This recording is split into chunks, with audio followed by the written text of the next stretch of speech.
Innal habibal mustafa durafati wa duwafa wa dhikru fihi. Dari Al-Fatihah sampai dengan An-Nas itu semua berisi kebutuhan kita. Saya baca cepat ya. Tapi nggak usah ditulis. Saya ulangi, tidak usah ditulis ya. Saya bacakan saja. Misal, sebelum lahir, tadi kan ikhtiarnya Quran surah kedua ayat Quran surah ketiga ayat 38 sampai 39. Keadaannya Quran surah 19 ayat kedua sampai dengan ayat ke-11-nya. Begitu dia mulai mengandung, bagaimana kandungannya supaya baik, Quran surah ke-7 ayat ke-189. Begitu dilahirkan, bagaimana supaya ASInya mengalir lancar, anaknya tumbuh menjadi anak yang saleh, Quran surah kedua ayat 233. Begitu usia 2 tahun ke atas, dia mulai belajar bagaimana supaya dekat dengan Allah, baik dengan orang tuanya, baik dengan tetangganya, Quran surah ke-31 ayat 13 sampai dengan ayat 19-nya. Kemudian dia mulai belajar supaya cepat menangkap pelajarannya, Quran surah 9 ayat 122.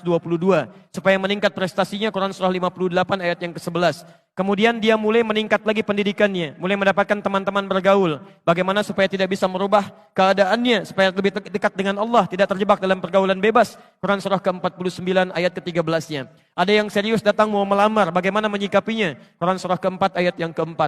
Terjadi pernikahan, Quran surah 30 ayat ke-21. Setelah menikah, bagaimana membagi tugasnya? Supaya tidak gelisah dalam pembagian tugas, tidak saling menyingkirkan satu dengan yang lainnya. Quran surah ke-4 ayat 34. Setelah dia menikah, suami mulai mencari nafkah. Bagaimana cara bekerjanya? Yang standar ada di Quran surah kedua ayat 168. Kalau mendapatkan ingin yang lebih mudah lagi, Quran surah kedua ayat 172. Kalau belum berangkat, rizkinya sudah menunggu dia, Quran surah 7 ayat ke-96-nya. Kemudian dalam bekerja ini tidak mudah. Istri harus merawat anaknya, merawat rumah tangga. Kadang-kadang anaknya sulit diatur, mengatakan pada perintah ibunya, mengatasinya Quran surah ke-17 ayat ke-23. Itu dua-duanya sama-sama capek. Jangan dikira yang pergi ke kantor saja. Ibu pun merawat anak juga kadang-kadang ada rasa lelah. Bagaimana mengatasinya? Kalau lelah-lelah sedikit, itu ada di Quran surah ke-26 ayat ke-80. Kalau sudah mulai menjadi penyakit, bahkan kata dokter nggak ada obatnya, bagi Allah nggak ada yang mustahil. Quran surah ke-21 ayat 83 sampai dengan 84. Kadang-kadang Anda yang bekerja, ada orang yang tidak suka dengan Anda. Ada yang usil, ingin menyingkirkan Anda, menyungkurkan Anda. Ada perlindungan dari Allah di Quran surah ke-17 ayat 79 sampai dengan 81.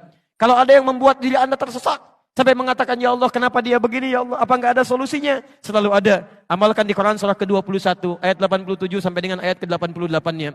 Sampai Anda beraktivitas lagi, mendapatkan kesenangan hidup, harta mulai melimpah, Masya Allah, rumah semakin luas, syukuri itu semua dengan mengamalkan tuntunan di Quran surah ke-14 ayat yang ke-7-nya. Tapi ketika datang ujian, tingkat ujian bisa macam-macam. Ada yang ringan, yang menengah, kemudian yang kuat. Pelajari itu supaya siap menghadapinya. Di Quran surah kedua ayat 214. Solusinya di Quran surah ketiga ayat 142. Cara sabarnya di Quran surah kedua ayat 155 sampai 157. Sampai Anda terus berkembang, usia 40 tahun, orang tua masih ada, ingin berbakti pada orang tua, ada di Quran surah ke-46 ayat yang ke-15-nya. Sampai kemudian Anda semakin sepuh, mengatakan, ya Allah, apakah saya akan hidup untuk selamanya? Tidak. Satu saat kamu akan meninggal. Bagaimana cara meninggalnya ya Allah? Kamu akan kedatangan maut di Quran surah ketiga ayat 185. Maut itu datang lewat malaikat yang diutus. Quran surah 32 ayat yang ke-11. Bagaimana cara diambilnya ya Allah? Kalau kamu ingin tenang diambilnya, kerjakan amal soleh. Maka kamu akan dipanggil dengan kalimat yang menenangkan. Ya ayyatuhan nafsul mutmainnah. Quran surah 89 ayat 27 sampai dengan ayat 30. Tapi kalau kamu banyak amal salah, tidak ada amal soleh, maka panggilannya akan sedikit menegangkan. Quran surah ke-8 ayat ke-50 sambil dipukulin malaikat. Ya Allah, saya telah mengalami malam pertama di alam dunia. Bagaimana malam pertama di alam kubur? Apakah menyenangkan atau ada persoalan? Kalau ingin senang, Quran surah ke-3 ayat 169 sampai 172. Kalau kamu ingin sedikit menegangkan sambil ditampakkan neraka jahanam dari mulai pagi sampai dengan sore, boleh. Ada di Quran surah ke-40 ayat 46 sampai dengan 47-nya. Ya Allah, bagaimana suasana hisab? Apakah menyenangkan atau tidak? Kalau kamu ingin masuk surga tanpa hisab, langsung masuk, mendapatkan berita gembira surga, ada amalannya di Quran surah kedua ayat 25. Tapi kalau kamu misalnya banyak amal salahnya, mengabaikan perintah Allah, bahkan kamu bisa masuk neraka tanpa hisab. Ada di Quran surah ke-18 ayat 100 sampai dengan 101-nya. Ya Allah, bagaimana suasana surga nanti ya Allah. Ayo kerjakan amal soleh. Ada surga bersama Rasulullah tingkat yang paling tinggi. Amalan di Quran surah ketiga ayat 31. Quran surah 59 ayat yang ke-7. Quran surah 33 ayat 21. Ada surga yang di taman surga yang memberikan langsung Allah. Bisa melihat Allah tanpa hijab. Quran surah 75 ayat 22 sampai dengan ayat 23. Ada amalannya di Quran surah ke-51 ayat 15 sampai dengan ayat 23. Ada surga seluas langit dan bumi. Kemanapun kamu berada.